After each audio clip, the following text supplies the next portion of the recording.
mute our screens. Everybody's on mute. Good. We can turn the floor over to her. She can introduce herself.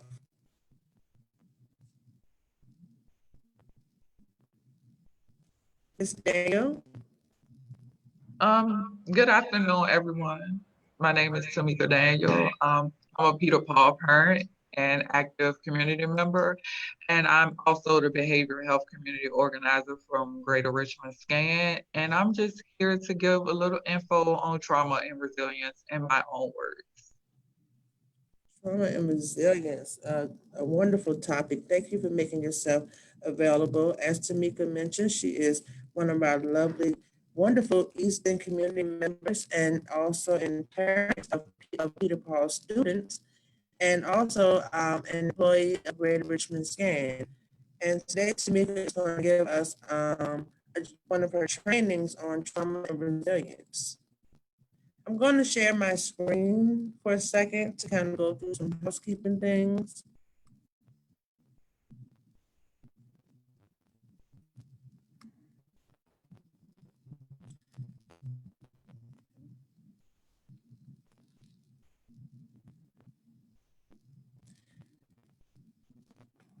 So what we are hosting here today is a Peter Paul community conversation.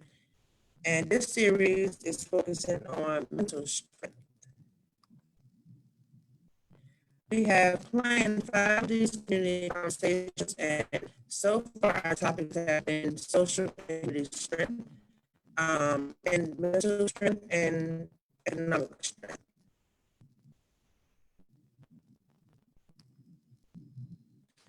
A little bit about Peter Paul. Our mission is to support the neighbors of the East and educate our students, equipping them to serve as positive contributors to their families, their community, and their society.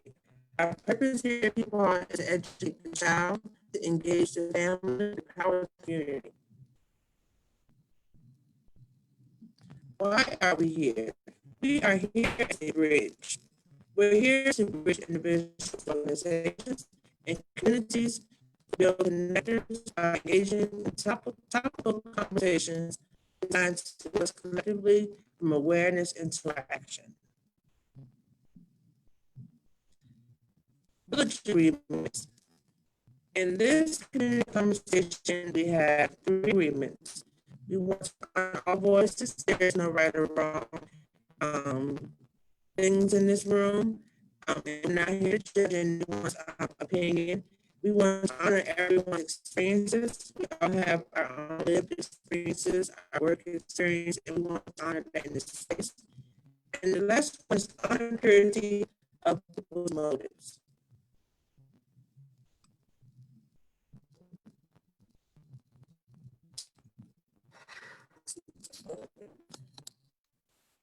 Again, this week of our conversation is mental strength. I'm going to put my headset on, maybe so my sound might be a little more clear.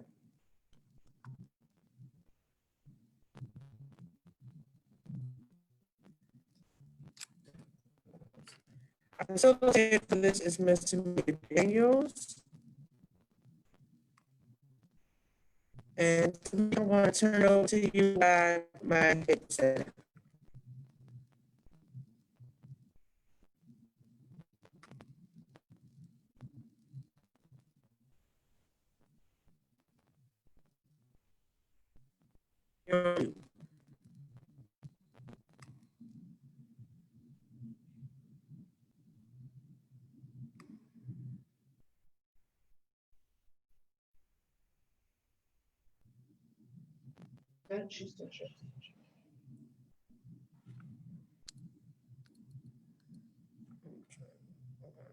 Unshare my screen. Sorry about that.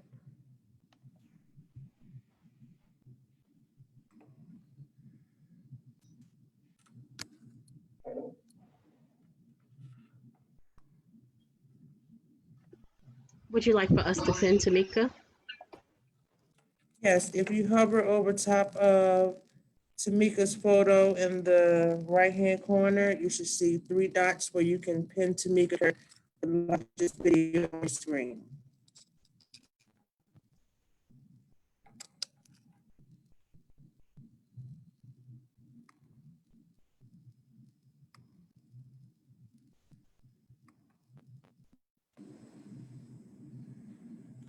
Oh, good afternoon, everyone.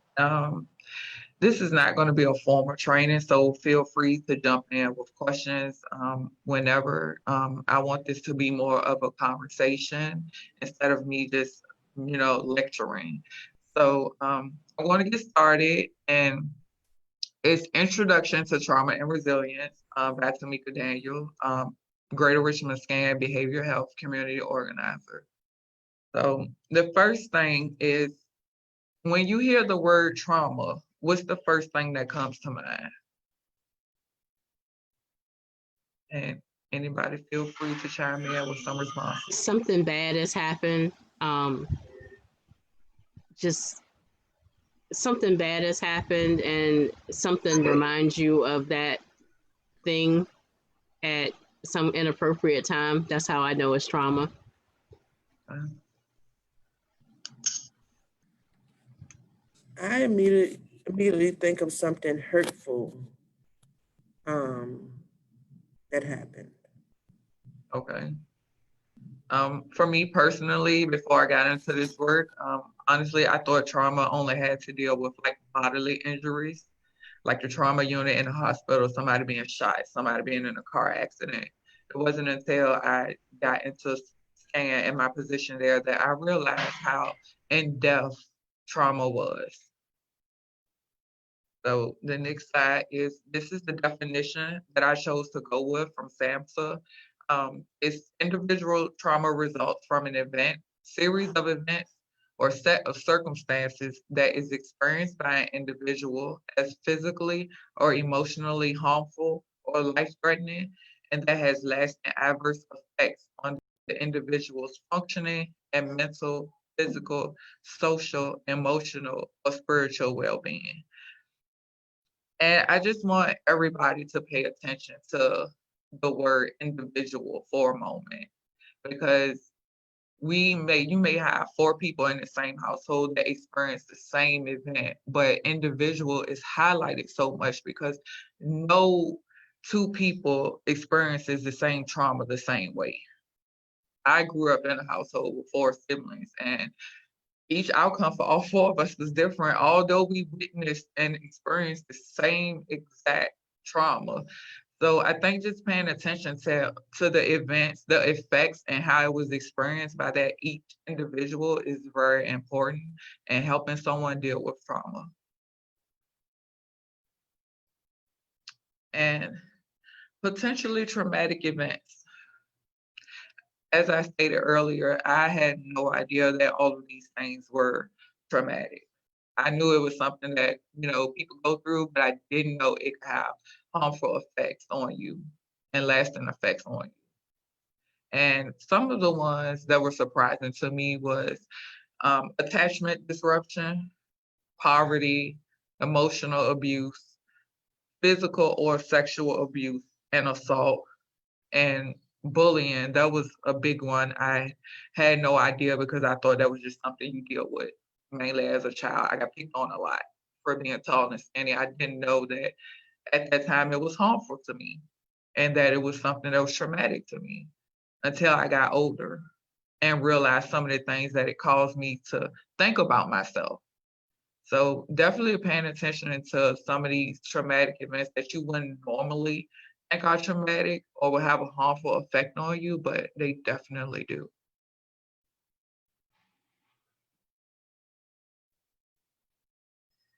So with this right here, this is a case study.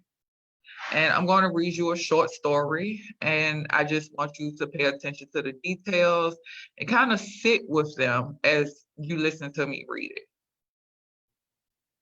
So the case study is, I was given permission. This is a true story. And I was given permission to share this story.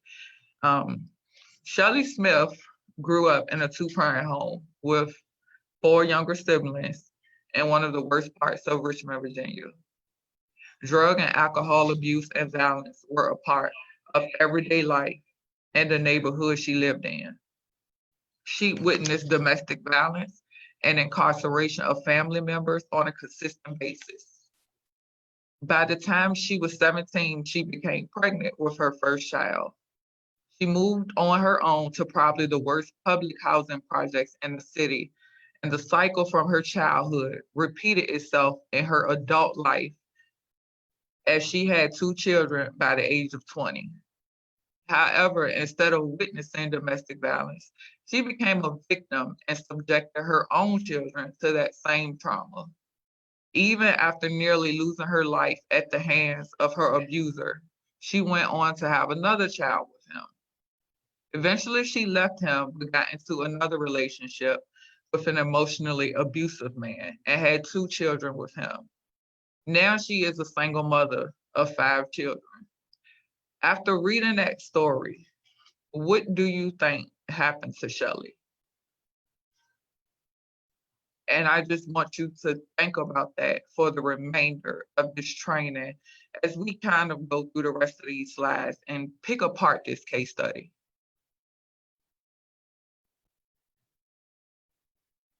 ACEs. How many of you guys have heard of ACEs?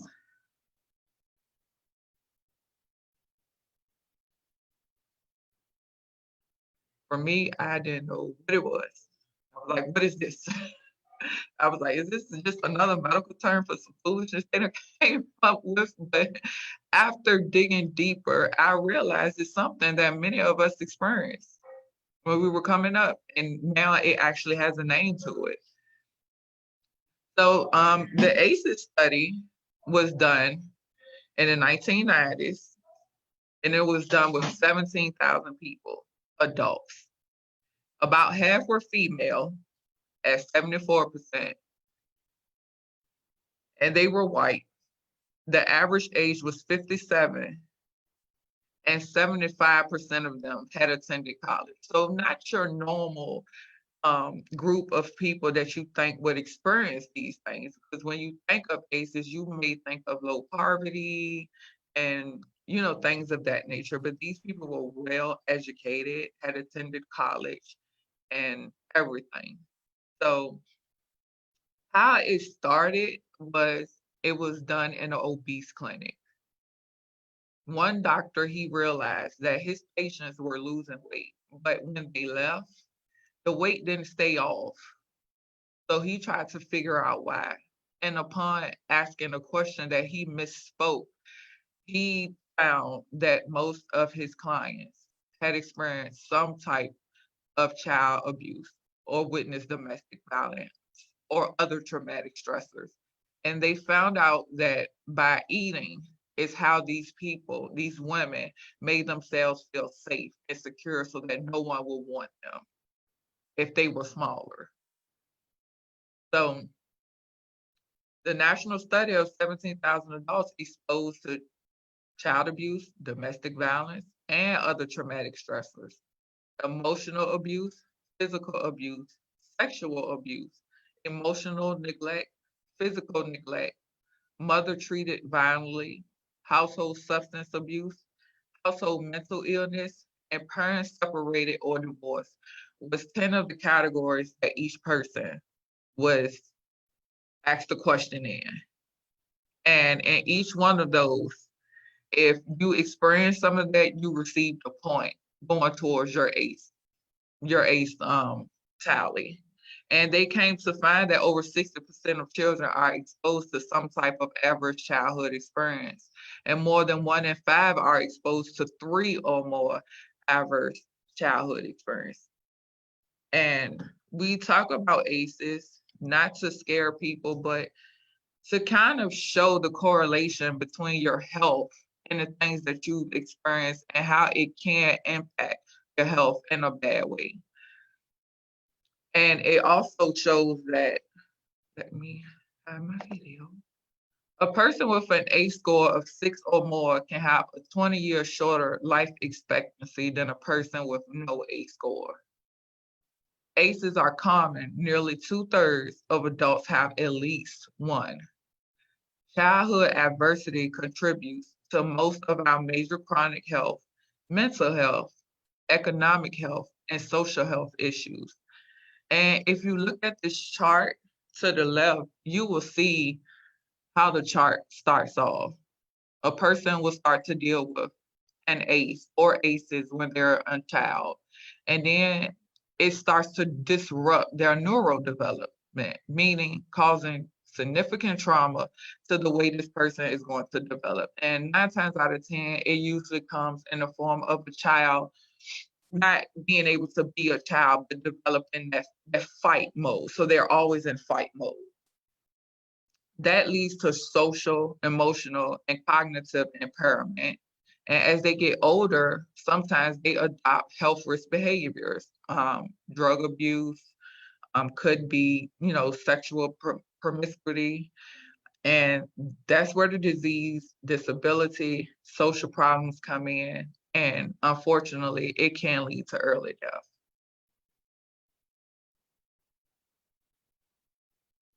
This is another example of how trauma impacts brain development. This is a 3-year-old's brain. On the left-hand side, it's a normal 3-year-old child's brain. And on the right-hand side, it's the extreme neglect of a 3-year-old.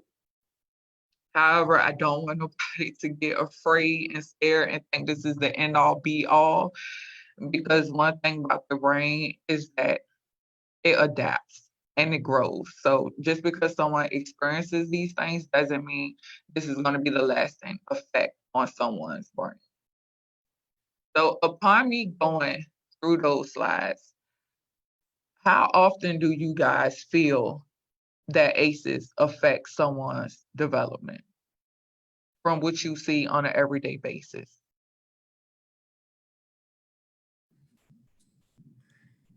I would say quite much of it.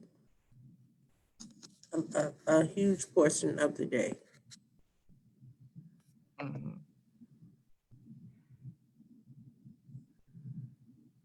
Whether it's in the community, whether it's in, speaking on me, my family, my friends, I would see this a lot.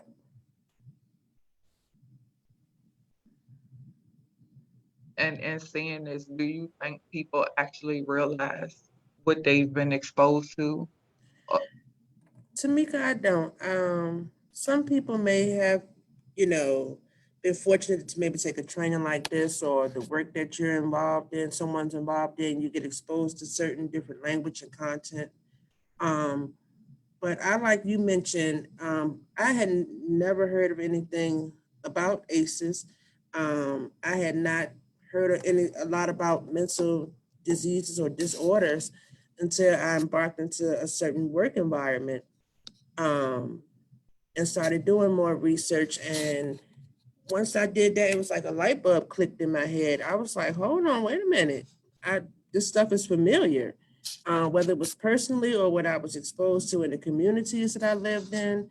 It was like a light bulb went on, and I could start to make those direct connections on one impacts the other. And then you can start thinking about outcomes. But it was solely based on different areas that I was exposed to different information in. And I can see how if we don't expose many more people to this type of information and this training like what you're doing, then it might not be a lot of awareness around um, trauma, the stigma that's associated with it. How do you address it? One, how do you recognize it, and then how you address it, and then how do you move it into some kind of action to be able to address it. Okay. So with that being said, let's refer back to the case study. With how many ACEs do you think Shelley experienced in her childhood coming up? Probably what was it, 10? um, and Pretty much. I'm not saying that to make light of the situation, but Shelley seems to have endured quite much. She did. She witnessed domestic violence. She was emotionally abused. She was physically abused. So yeah, she experienced a significant amount of ACEs. And in turn, I think you can kind of see how it played out as she got older with becoming a teenage mother. So, and just imagine that this information wasn't even out when this young lady was coming up.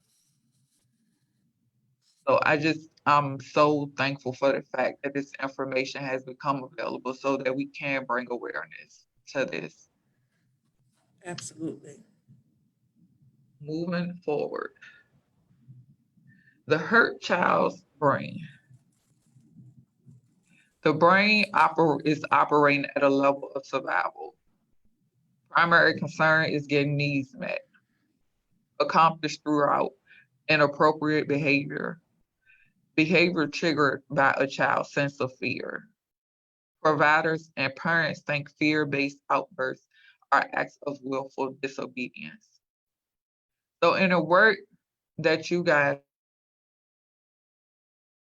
do and the communities that you serve in, have you ever seen any examples of what you may have thought was just a child being disobedient, but in reality, this child was just in survival mode? Yes, I'm going to say even in my child's classroom, the teacher cut the light off, and in another classroom that may have been a good thing to do, it may have recentered the kids. I know some teachers, even when I was in school, when the teacher cut the light off, and I'm talking about kindergarten and Head Start time, when the teacher would cut the light off, that meant everyone in their seats, put your pencils away, put your head down. It was quiet time. However, in this specific classroom, kids had a couple of the kids had a different reaction. Some started crying, some started to appear nervous and jittery, like what was going on. And this was pre my time of knowing about the in depth about trauma.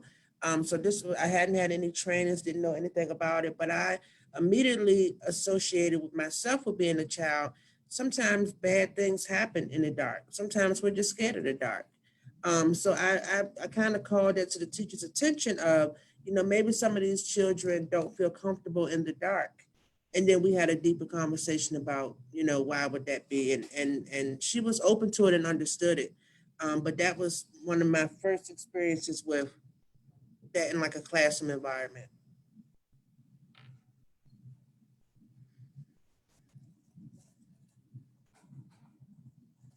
I know for me in my own life dealing with my children, my daughter, she's had a lot of outbursts. And I just used to always be like, oh, you're not listening. Why you can't never listen? You're embarrassing me. I taught you better than this. And it wasn't until I started digging deeper with her that I realized she's not being disobedient. This is how, you know, she's getting her needs met. She feels like she needs to act out in this manner to get attention. So I think just paying attention to children and some of their actions and not being so quick to dismiss them as being, oh, you're bad. You don't know how to act.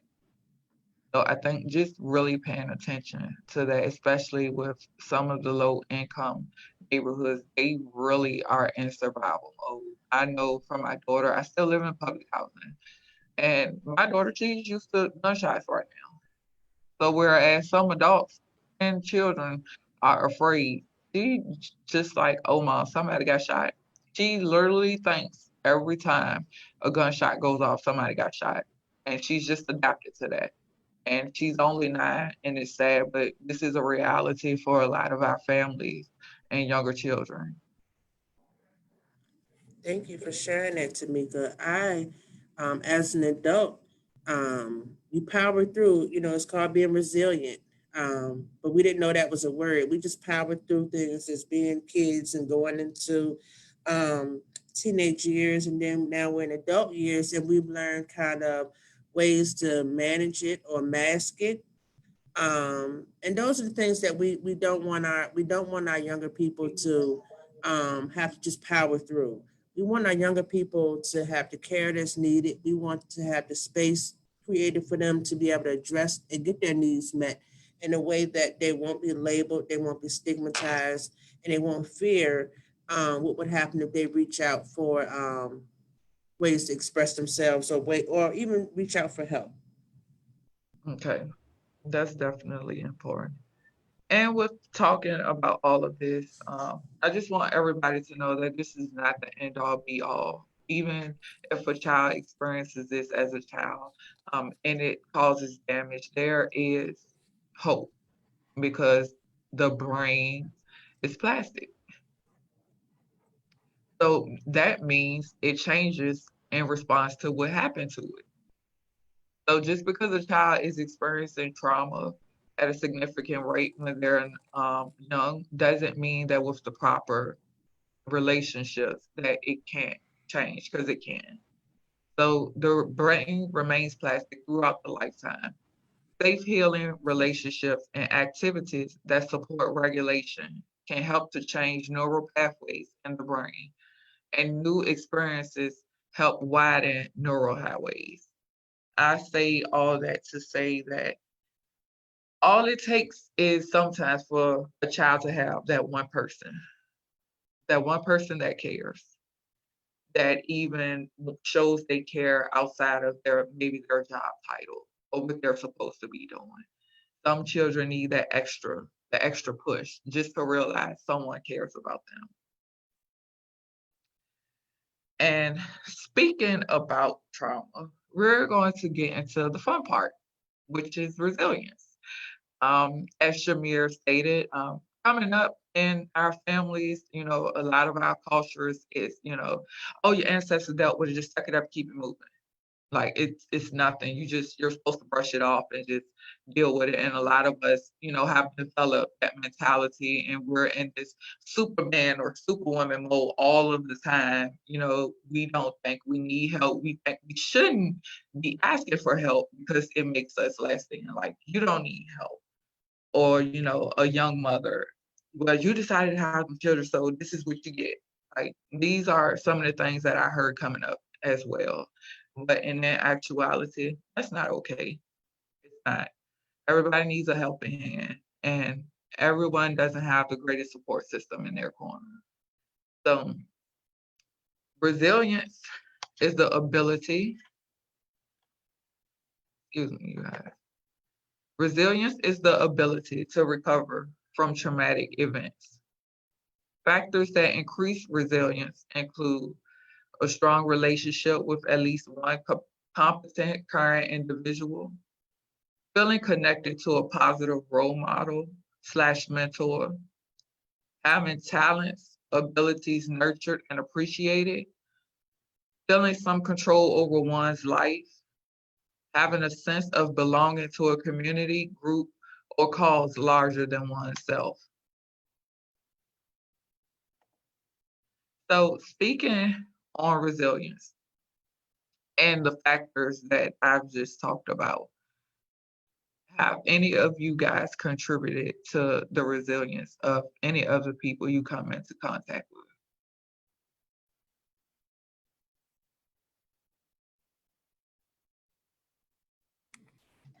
I think so. I think that we provide support for one another and have that ability just to talk through some of the challenges our circle, I would say people within our circle are experiencing, and just to offer that support for one another in recognizing and acknowledging that something has been traumatic or that they are in and of itself resilient, because sometimes people need those reminders. Sometimes they need those reminders of how strong they really are and that they've gotten through something that is also a challenge for someone else. And I think that people, when they're in the moment, they don't necessarily see it that way. But after the fact, hopefully after that good talk, they can actually see, oh, yeah, and acknowledge that. Because we all don't handle things the same way. Mm-hmm. I would say yes. I have been in that space in place of someone's life. You don't want to create a unhealthy or inappropriate relationship with the child. But it's ways to let a child know that you can support them without crossing those boundaries.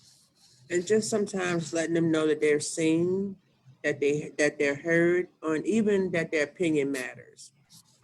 And when you do that, if you want to know the truth, you can ask a child something, and they're going to be brutally honest to you. You might not be ready for what they get ready to tell you, but you want to know the truth about something, ask a child. But just, letting that child know that you see them, that they matter, that they're valuable, and that sometimes they have an opinion. I know sometimes we can tell kids that they don't have an opinion. We're the adults and we make the decisions. Um, and sometimes young people need to know that they can be responsible for making decisions also, and that their decisions matter and are important, and that helps to create that resilience in the child. Yes, I found that being the case in my own life. Um, my work has helped me become a better parent because I was one of the parents that, look, you don't pay no bills in here. You ain't got no say so in this. Like, basically showing my children that, nothing they say is important or it doesn't matter. And, I had people, like, you should, really talk to your son, listen to your son and what he's saying. And upon listening to my son and really understanding and hearing him, I realized that he felt like I don't care about what he got to say, which was the furthest from the truth. And it helped me to build a better relationship with my son. So, as parents, sometimes, we have to step back and think, about what we're saying to our children.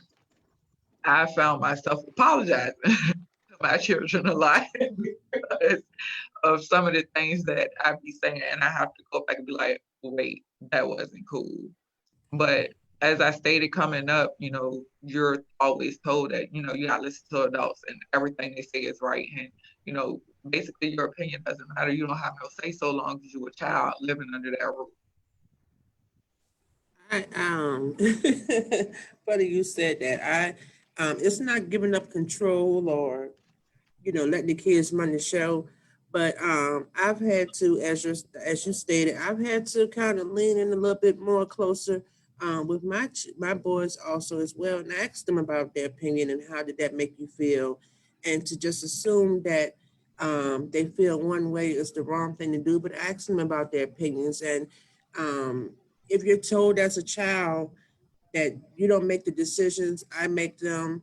You do what I tell you to do. And if you're told that over and over and over again, by the time you are an adult, what does that present? What does that look like? And now when we're in a space of wanting our kids to become more advocates, we want our kids, our children are our future.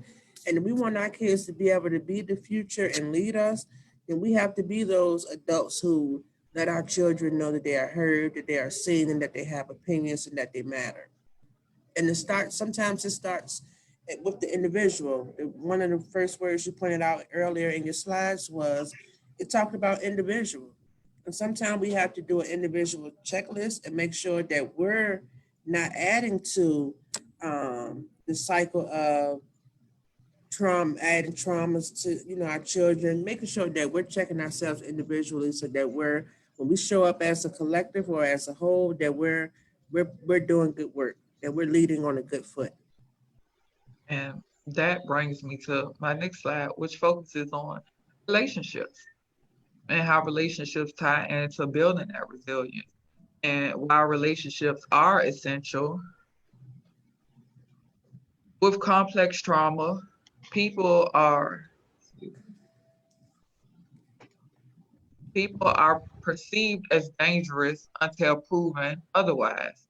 So just because you go in with great intentions, it doesn't mean you're going to be received right off that by someone because you're not. I'm just telling you that now. You're not.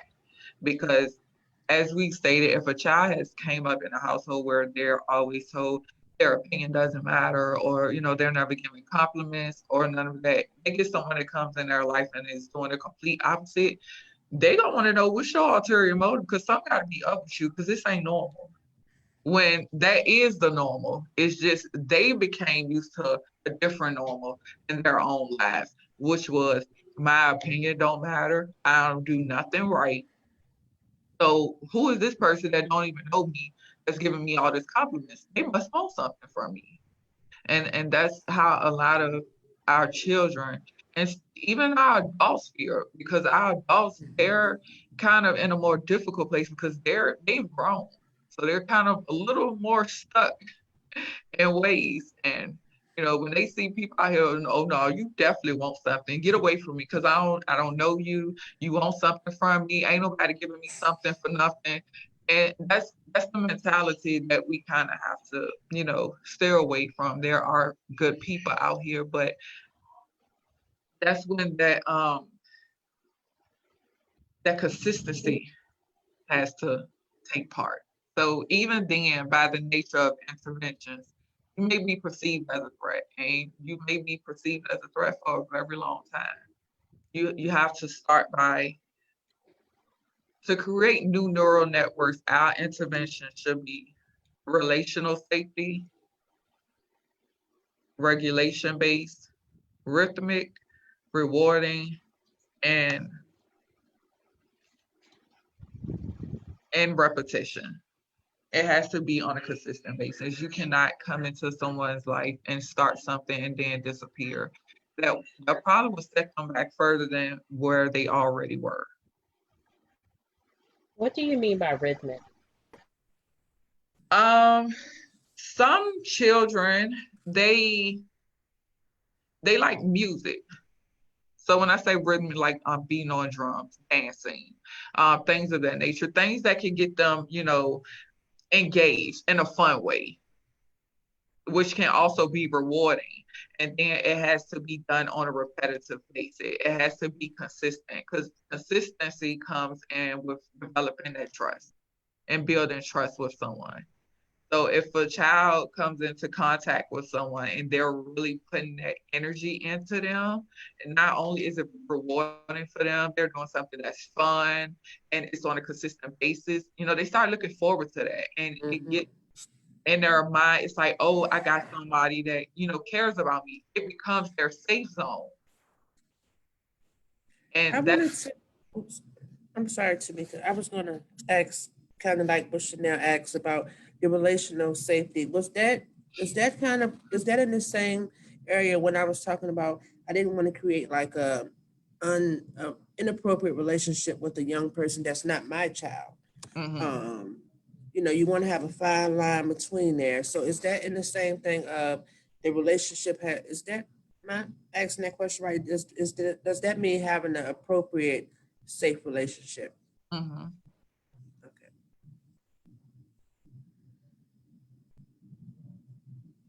And rhythmic activity, some of those could be drumming, music, chanting, breathing, bouncing a ball, a basketball, dance, yoga, meditation.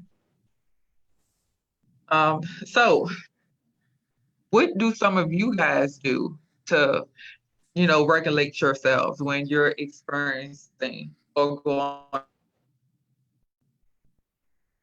through something traumatic? You said that, and I my have to screen breathe. started to. You said that, my screen started to froze up because sometimes I don't do that in a great way. Um, I'm learning to not avoid it, but to also address it.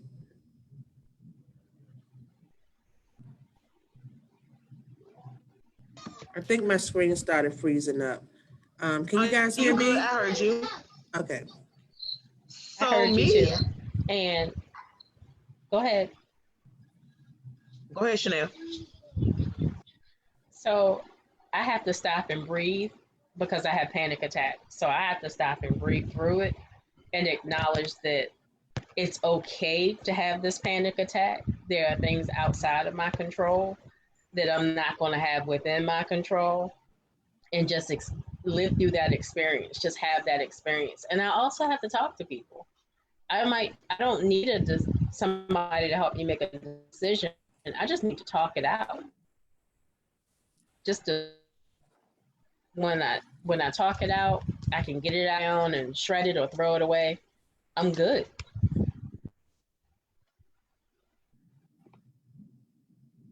Ms. Williams, did But you when have I'm real something to stressed share? out, Oops, I'm sorry. I'm sorry, but when I'm real stressed out, I crochet. So when I'm real stressed out, I go shopping, and that's a bad thing. Um, so it's not unmanageable. I am able to manage it, so it's not like I'm in no crisis or no debt. Um, my husband does not agree with it because he behind the computer some tell the truth. But I find myself, I'm gonna piggyback off of Chanel. I do deal with panic attacks. And I think it's just my level of OCD that just takes me a little bit overboard sometimes.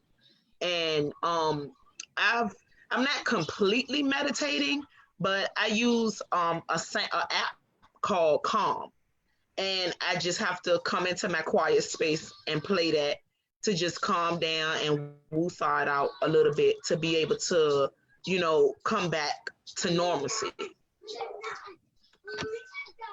I may have to borrow that app called Calm Down. I think my screen was blinking in and out when I was saying that sometimes I don't do a good job in managing it. Sometimes I can get into the avoidance.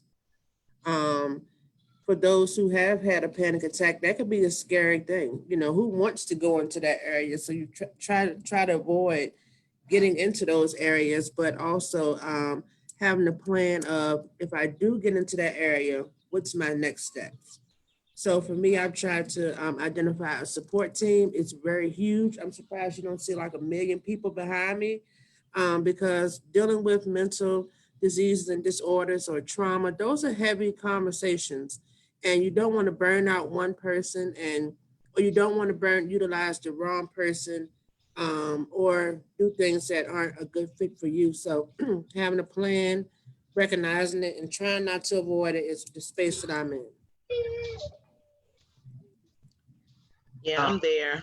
So Calm, it's real good. It's an app. All you do is download it. It play music. It can play chimes. It can have a person that can talk. All of those things. So look into it. I like it. I don't rely on it all the time, but that's what I use. um, Additional things that promote regulation, safety, and security is a lot of the things that you guys just stated. Routines and rituals, being consistent, adults being mindful of how our own personal histories, judgments, biases impact our actions, and adults are paying attention to their own window of tolerance. That is huge because I know with a lot of us in the work that we do, we tend to feel a lot and we take on a lot. But it's very important for you, and when you're trying to build relationships, that you notice your own tolerance level. And it's okay for you to say, okay, stop, this too much. I can't. Because that goes to show the people that you're serving that okay, they're human too. They're not Superman or Superwoman and they never go through anything. So I think, and also adults' ability to acknowledge mistakes and repair relationships. I know that goes back to me as a mom. And sometimes, as parents, we can be stubborn. We think we don't ever do nothing wrong. And Lord forbid if we do something wrong and the children point it out. That's like, for instance, you ever been that parent, you may have misplaced keys or anything, and you think your kids did it. So you run around the house yelling at everybody. I know one of y'all messed up my keys and X, Y, and Z. And as soon as oh, I forgot, I left them in such and such. You walking around the house quiet. You don't want to let them know that it was your fault all along. So that's like a funny example, but I think as parents, we do that a lot, and sometimes the situation can be, a little more significant as, losing keys or something, and that it's fine and it's perfectly normal and it's healthy for you to acknowledge the mistake that you made and not being stubborn and not repairing relationships. Um, I've noticed that takes a lot of energy to just walk around holding on to all this negativity instead of, just acknowledging that, hey, maybe I was wrong. and fixing a relationship.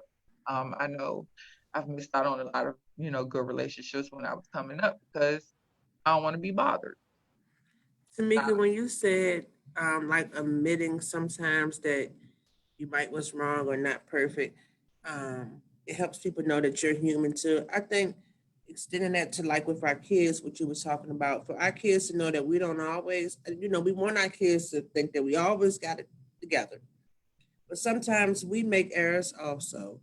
And just letting them know that, mommy or daddy was wrong. I apologize. That helps them to kind of mimic those same things and understand that if you make a mistake, how to correct it.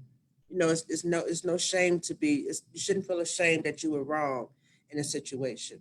Um, I'm learning how to manage in that space too. Yeah, that's that's perfectly, and that's good. That's really how it should be. So, Miss Williams, I don't know if you was here. Were you able to hear the case study? No, she wasn't at that part.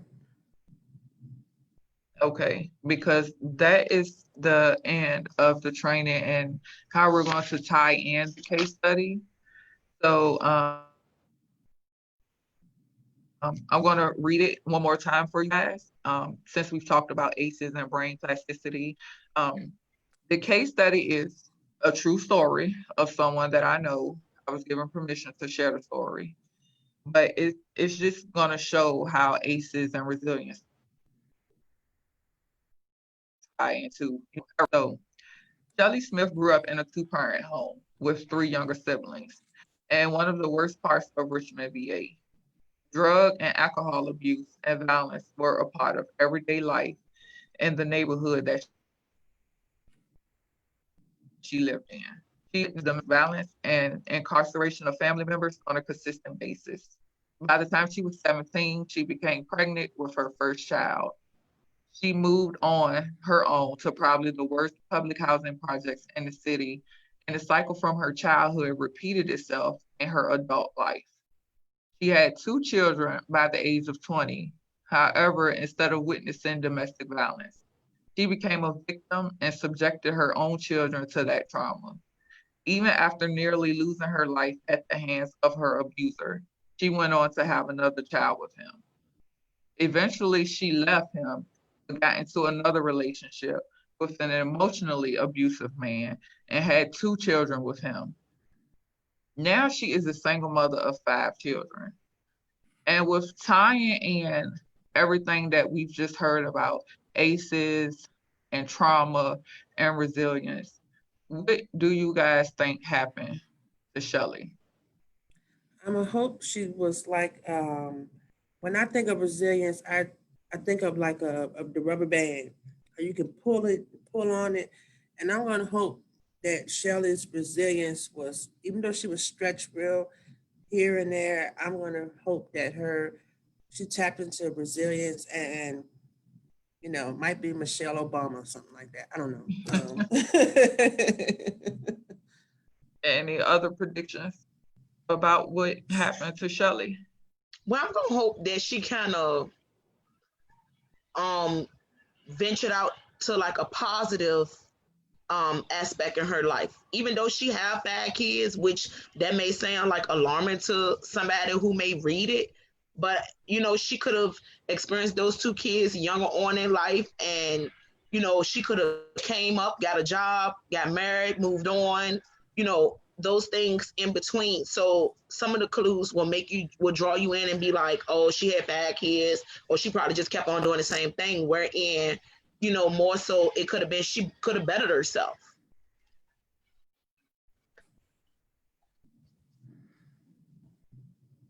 Any more predictions?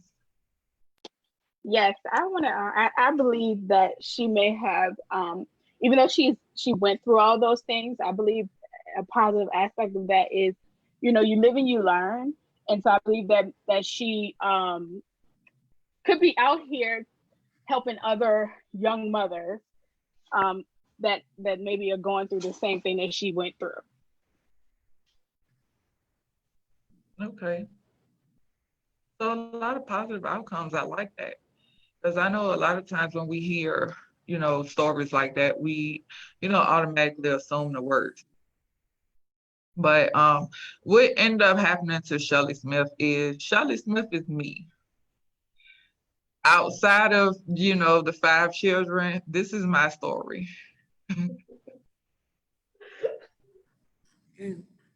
The next Michelle Obama. Yes, I think being in that resilient, and then as some of us alluded to, what makes these conversations, thank you, Tameka, for even sharing your story, but what makes these conversations a lot more easier to manage, to digest, to hear is when we normalize it. And sometimes we don't normalize some things. We want to package it up and put it over here. Oh, that's not me. That's another person. Or, oh, that's someone who lives in poverty, should be exposed to that. Or someone who has this demographics or dynamics should be exposed to that. These things can happen to anyone. It is not a curse on one person and something that another person escapes. It can happen in all of us. It can happen, manifest in us as children, in our children, in the neighbor's children. But the more that we can normalize and have conversations like this to say, hey, I may be exposed to something, but I'm not going to let it dictate my life. I'm going to reach out for help, or I'm going to be help for someone who goes through things like that. We normalize it. And then we can stay in that space of resilience and someone got over it. Neither one of us thought that Shelley ended up the worst of the worst, which we know that could be an outcome. We know that could be an outcome. We see it, we're exposed to it. We might even lived some of that before. But we're because we're normalizing it and saying it's okay to go through things and come out on good on the other side. We didn't go straight to, oh, Shelley, end up something like completing the suicide, or end up in jail or something. We were going straight to Shelley has got to have prevailed in this situation. and, Thank you for sharing that story. and all of the negativity, I did experience all of that. The thoughts of suicide and everything in between. I went through maybe a year-long depression at one point, but it wasn't until those relationships, and I have Peter Paul to thank for that. As I became active with Peter Paul, I developed some very strong relationships, and they seen something in me that I didn't see in myself. So that's why I say relationships are extremely important, and the consistency.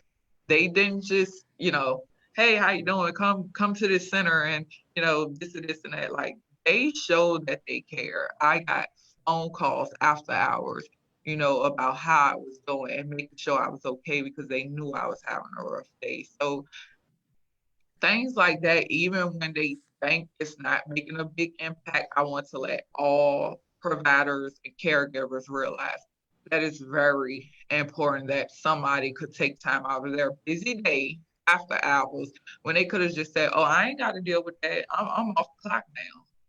But the fact that you remembered what I told you and you wanted to check on me, that made me say, well, hey, maybe this person do care about me. And, they started telling me like all of my life skills and things that I did when I wasn't working, that I could use them and, use them to my benefit. So I really owe Peter Paul a lot because they seen so much in me. And at first I was just like, these people don't care about me.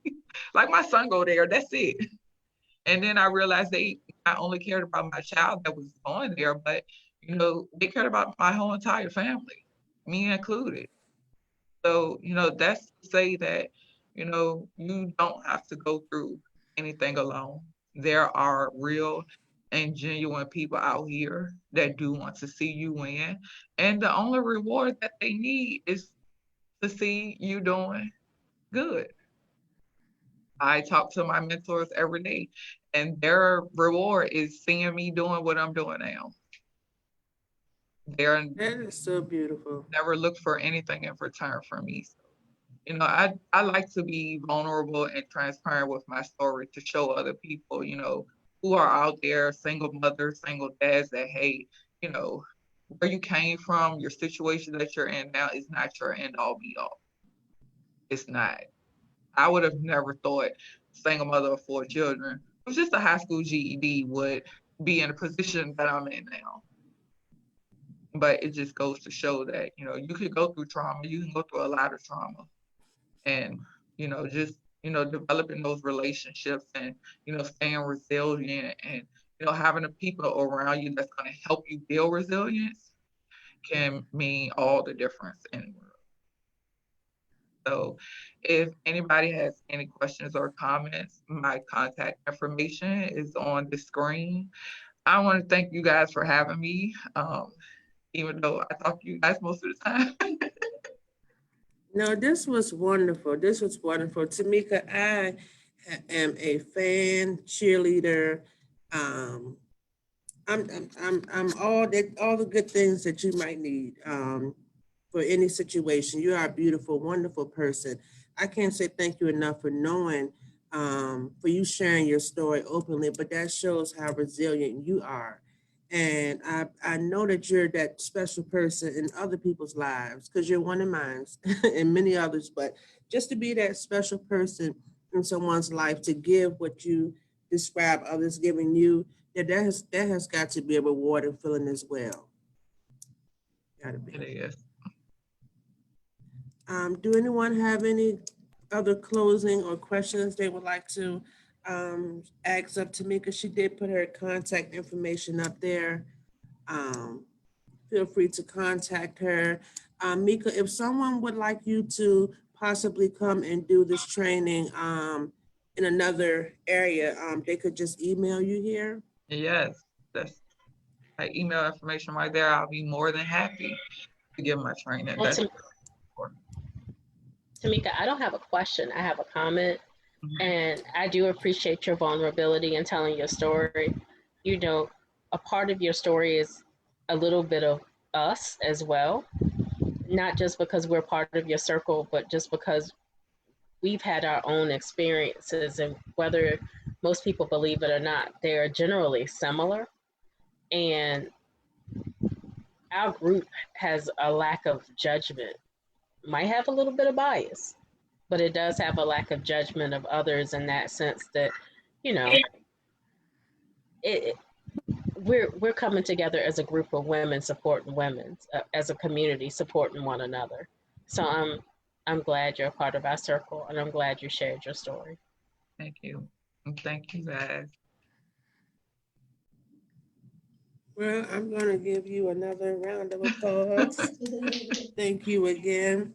And Tamika's short story is she just gave you guys a snapshot of a piece of her story. She does wonderful things here in the community. She's a great one of our partners here at Peter Paul, great parent.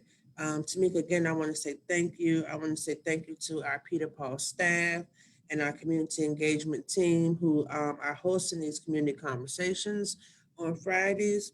Um, we have 3 more sessions. I hope you guys can join them. Even if one of the topics might be your hot topic, or if you want to attend all the next 3 that comes, it will be the same link. I like to say same back channel. You guys can also go on our Peter Paul Facebook page and find a schedule and calendar of other events that we have going on in connection with our community conversations. We host themed activities throughout the week, and then we close them out on Fridays with the community conversation to tie it all together. And I have one sorry. more thing to say, excuse Go ahead, me. Tameka. I have to give a big thank you though to the company that I work for, Greater Richmond Scan, just for them even giving me the chance. Because I'm telling you, when I got the job description, I was like, oh no, you gotta have a degree for this.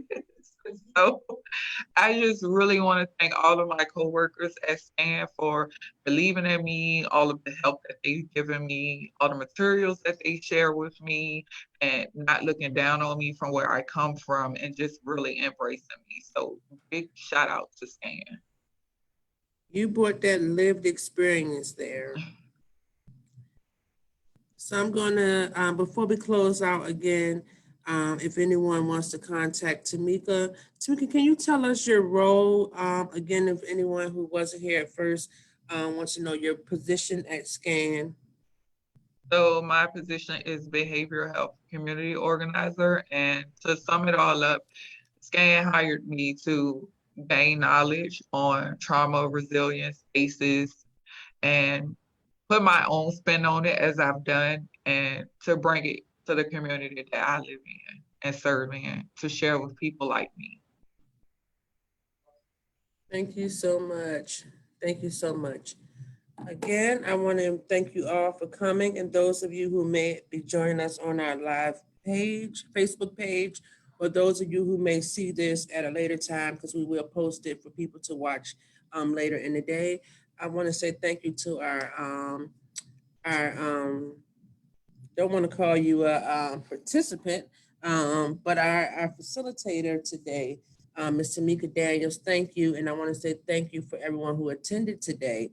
Thank you for your time and patience, and thank you for your continued support of what we do here at Peter Paul. And again, next week we will be here to have our other community conversation. And I believe that one is around economic strength. I might be wrong, excuse me, forgive me. But yes, we'll be hosting our other community conversation next Friday. Thank you all. Thank you, Tameka.